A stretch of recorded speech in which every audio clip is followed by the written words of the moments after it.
미국의 제16대 대통령 에브라함 링컨, 그는 예나 지금이나 많은 사람들로부터 또는 그들의 정치적인 색깔이 어떠할지 몰라도 존경을 받는 인물이 되었어요.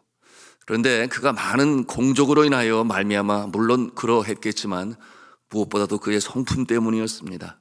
성경적 가치관에 의해 형성된 그의 성품은 자신의 같은 정당 안에 있는 자들이나 또 다른 정당의 색깔을 달리하는 자들로부터도 인정을 받는 모습이 될 수가 있었습니다.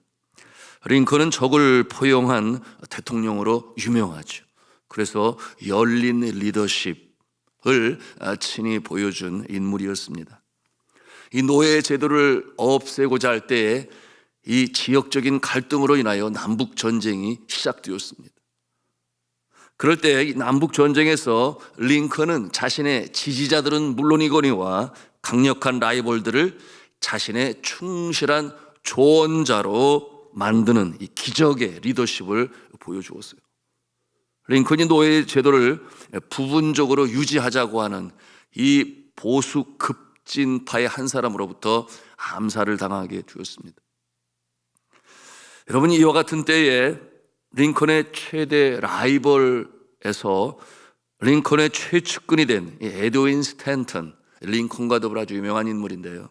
에드윈 스탠턴은 여기 가장 위대한 사람이 누워있다, 그렇게 애도하며 누구보다 슬퍼했습니다.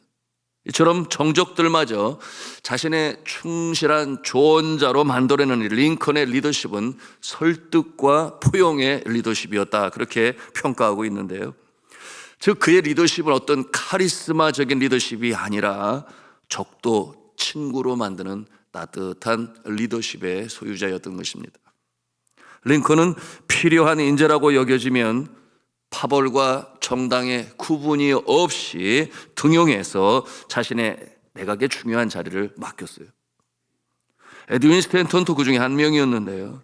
그는 링컨의 변호사 시절 때부터 링컨의 미숙함과 정규 수업을 받지 못한 것에 대하여 비난했죠. 또한 링컨이 대통령 후보로 선출되자 이번 선거에서 만일에 링컨이 대통령이 된다면 이는 국가적 재난이다, 그렇게까지 아주 비판을 했습니다. 하지만 링컨이 스탠턴의 비난에 개의치 아니했어요. 링컨이 변호사 시절에도 이 스탠턴의 비난에 자극받아서 더 열심히 공부하고 자신의 실력을 늘려갈 수가 있었습니다. 그 정도로 열린 인물이었다고 하는 것이죠. 링컨은 대통령이 되자 이 에드윈 스탠턴을 국방부 장관에 임명했습니다. 사람들이 깜짝 놀랐죠. 링컨의 참모들이 반대했습니다. 그럴 수는 없습니다. 그때 링컨은 참모들에게 뭐라고 말을 했는가 하면, 스탠턴은 나를 무시한 사람이 맞다. 하지만 나를 수백 번이고 무시하면 어떠냐. 스탠턴은 사명감이 투철한 인물이니 국방부 장관의 아주 적격자이다. 링컨에 의해 국방장관이 된 스탠턴은 처음에 링컨을 진심으로 대하지 아니했고 마음으로도 복종하지 아니했어요. 그러나 시간이 가면 갈수록 링컨의 진면모를 알게 되니 그의 마음이 차츰 변하기 시작했습니다. 그래서 이 스탠턴은 링컨에게 가장 직언을 주는 인물이 되었고, 그리고 충실한 조언자가 될 수 있었습니다. 이 같은 링컨의 포용력은 여야를 가리지 아니했어요. 전쟁 시에도 링컨의 리더십은 빛나게 되었는데, 당시 북부군 사령관인 이 맥클렐랜, 아주 대단한 장군이었죠. 혁혁한 공을 세우고 있었는데 링컨은 대통령으로 그를 위로하고자 이 전선 사령부를 찾게 되었습니다. 그런데 몇 시간을 기다려야만 했어요. 이윽고 회의가 끝나고 들어온 이 맥클렐랜은 이 대통령인 링컨을 무시하고 피곤하다는 이유로 바로 침소로 들어가 버렸습니다. 그리고 잠시 후에 부관이 와서 링컨 대통령에게 뭐라고 말을 했는가 하면, 사령관님이 너무 피곤해서 잠자리에 들었습니다. 오늘은 못 만나실 것 같습니다. 그렇게 보고를 했어요. 그 말을 들을 때 링컨을 수행한 국방부 장관과 백악관 참모들은 아주 경로했죠. 그를 해맞자고 제안했습니다. 하지만 링컨은 맥클렐랜 사령관은 이 전쟁을 승리로 이끄는데 꼭 필요한 사람이다. 나는 그가 이 전쟁을 빨리 끝낼 수만 있다면 이렇게 기다리는 것은 물론이고 그의 군화를 닦고 그의 말고삐도 잡을 수 있다. 그렇게 말을 했습니다. 이는 누구나 흉내낼 수 있는 리더십이 아닌 링컨만의 따뜻한 포용 리더십이었습니다. 이런 말이 있어요. 최고의 라이벌은 최고의 실력자이다. 최고의 라이벌은 최고의 실력자이다. 이와 같은 이 격언을 링컨은 누구보다도 잘 알고 있었던 것이었습니다. 자, 서론이 굉장히 길었어요. 제가 이렇게 나누는 것은 오늘 성경 본문 속에 등장하는 이 다윗, 그의 성품과 리더십을 이해하기 위해서 이 현대판 사무엘상 24장을 이렇게 실제적인 사건을 통해 말씀을 드린 것입니다. 성도 여러분, 오늘 성경 말씀 속에서 우리는 왜 이 다윗이 성군이 되었는가, 오고 가는 세대의 존경을 받는가, 같은 맥락에서 우리가 발견하는 것이에요. 그토록 자신을 죽이려고 하는 사울왕, 그가 혼자 다윗이 숨어있는 이 동굴 안으로 들어왔습니다. 뭐 아시는 대로 볼일을 보러 들어온 거죠. 굴 안은 어두워서 그 깊은 곳 안을 볼 수가 없었고 그 안에 다윗과 그의 동료들이 숨어 있는 것을 그는 알아차리지를 못했습니다. 이 상황에서 이 다윗은 사울 왕을 죽이려고 한다면 얼마든지 죽일 수가 있었습니다. 그러나 다윗은 그러지 않았죠. 여러분, 이와 같은 내용이 오늘 본문 말씀 속에 있는데요.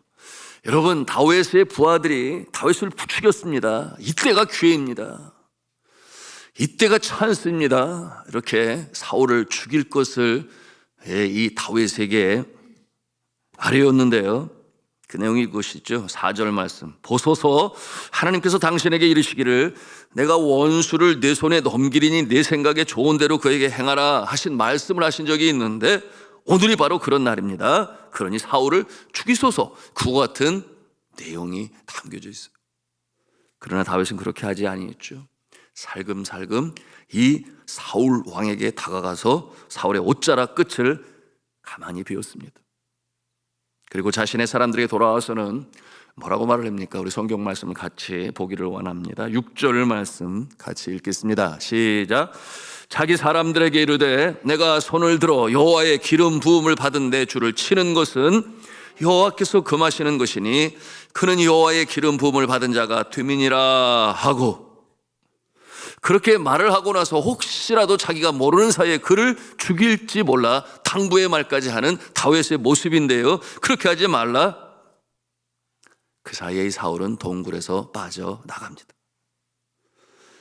지난 시간에 말씀을 드렸습니다. 여러분이 이 다윗이 예루살렘 성을 떠나고 고향인 베들레헴을 떠나서 유리하는 자 또한 피난자 도망자의 모습으로 살아간 날이 무려 10년에 이른다고 그랬어요.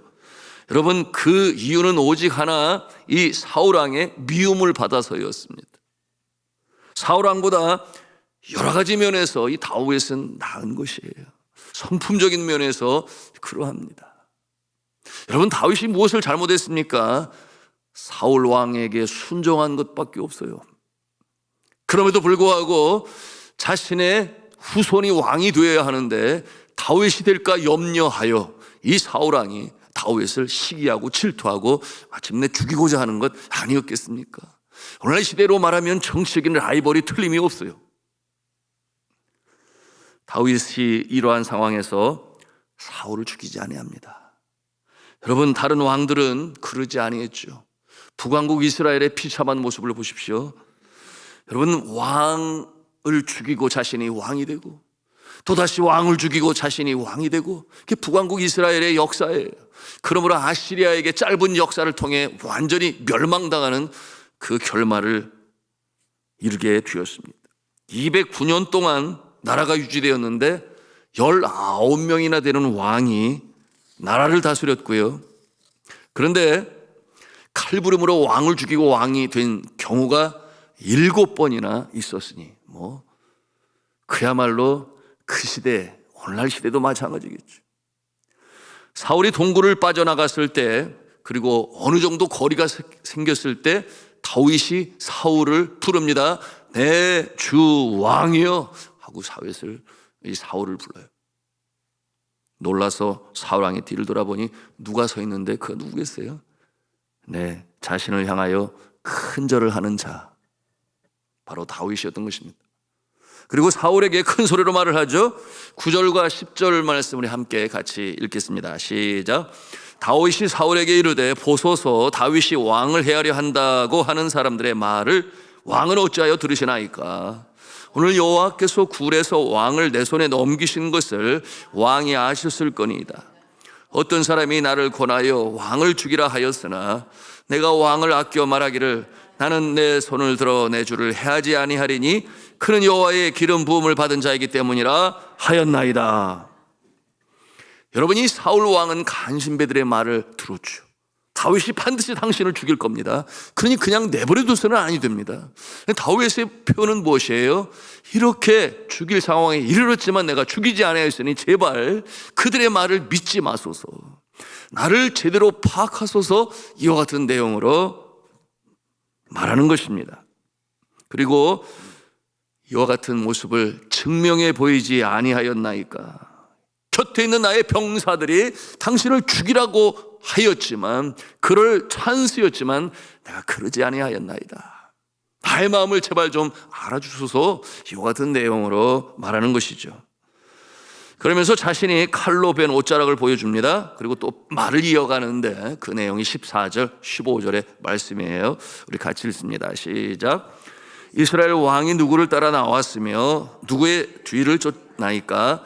죽은 개나 벼룩을 쫓음이니이다. 그런즉 여호와께서 재판장이 되어 나와 왕 사이에 심판하사 나의 사정을 살펴 억울함을 풀어주시고 나를 왕의 손에서 건지시기를 원하나이다 하니라.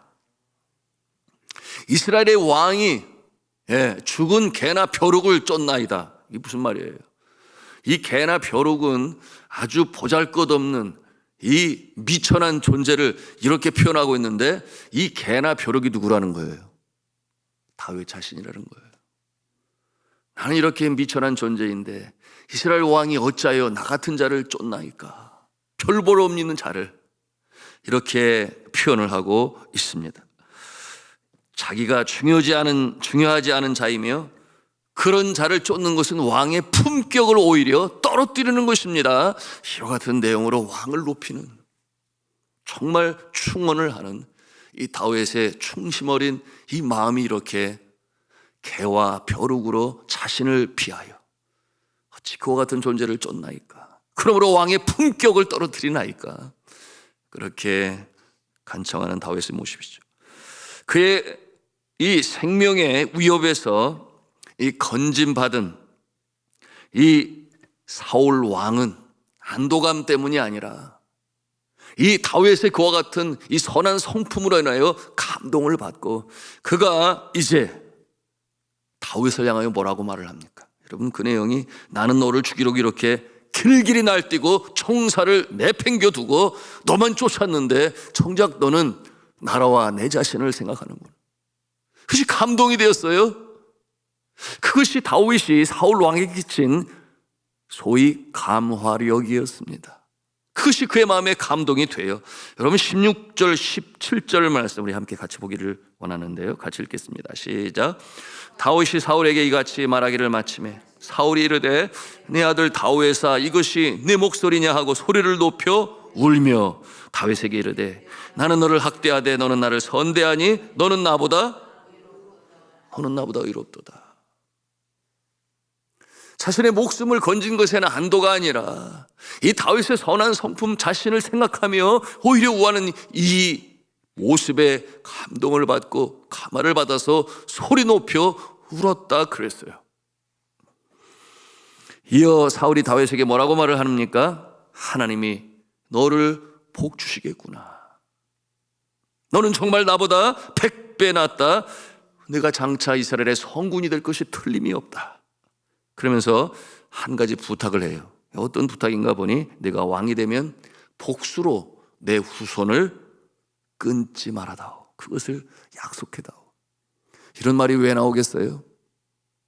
수도 없이 북왕국 이스라엘을 통해서 왕을 죽이고 왕이 된 자들의 모습을 보았으니 다윗도 그와 같은 모습이 아닐까 생각을 하는 것은 무엇을 보여주는 거예요? 사울의 마음에 불안함이 가득하고, 그리고 다윗도 그와 같은 자 중에 한 사람이 아닐까? 이와 같은 생각을 가졌으니, 여러분이 사울 왕과 다윗의 성품은 너무나 다른 모습 아니겠습니까? 나중에 다윗이 어떻게 해요? 사울의 후손을 찾아서 그를 궁안으로 드리고 함께 식탁에서 밥을 먹으며 내가 사울 왕이 가지고 있었던 모든 땅을 네게 주리라. 여러분, 다윗은 그와 같은 성품의 인물이었던 것입니다. 성도 여러분, 오늘날 악을 선으로 갚는 경우가 과연 얼마나 있을까요? 보기 힘든 세상이 되었어요. 눈에는 눈, 이에는 이. 조금이라도 나를 무시하거나 반대편에 서서 공격을 하게 되면 어떻게 돼요? 전쟁이 시작이 됩니다. 그것으로 인하여 내 마음의 평강이 사라지고 해결되지 않는 한, 여러분, 그 인생은 너무나 불행한 인생을 살아가는 것이니, 행복하게도 짧은 세상인데 그와 같은 마음을 가지고 쓴 뿌리가 내리고, 여러분, 그와 같은 마음에 성령이 기쁨을 주실까요? 오늘날 이 시대에 참 냉랭한, 참 지독한 이 이기주의의 현실을 우리가 대하는 것 아닙니까? 그렇게 되니 이 전쟁이 일어나게 되고, 전쟁은 결국 서로를 죽입니다. 오늘날 국가 간의 전쟁이 그것이에요. 그러니 우크라이나와 러시아 간에 결국 애매히 고난을 받는 자들이 누구예요? 너무나 가슴 아픈 일 아니겠습니까? 이와 같은 일이 개인 간에는 없나요? 개인 간에도 있어요. 특별히 개인 간에는 다윗과 같이, 링컨과 같이, 그리고 예수님과 같이 내 원수를 사랑하라, 악을 선으로 이겨라, 여러분이 맞받아치는 것이 아니라 오히려 감동과 감화력으로 승리하는 모습, 다윗이 그러하며 또한 링컨이 그러했으며 바로 예수 그리스도께서 그렇게 행하시지 아니하셨나요? 이것이 바로 주께서 바라시는 것이요, 주님의 말씀을 이루는 것입니다. 그러므로 이 새벽에도 우리가 기도하기를 바라는 것은, 주여 성령으로 충만케 하셔서 나의 강팍한 마음을 없애주시고, 그리고 나의 마음을 부드럽게 하여 주옵소서. 여러분, 이것이 오늘 이 새벽에도 우리가 주님 앞에 기도해야 할 제목인 것입니다. 그러므로 믿음의 사람들이 먼저 손을 내밀고 원수로 대하는 것이 아니라 원수를 감화력으로, 선으로 이기는, 주를 기쁘시게 하는, 주의 사랑하는 성도들이 되시기를 주님의 이름으로 축원합니다.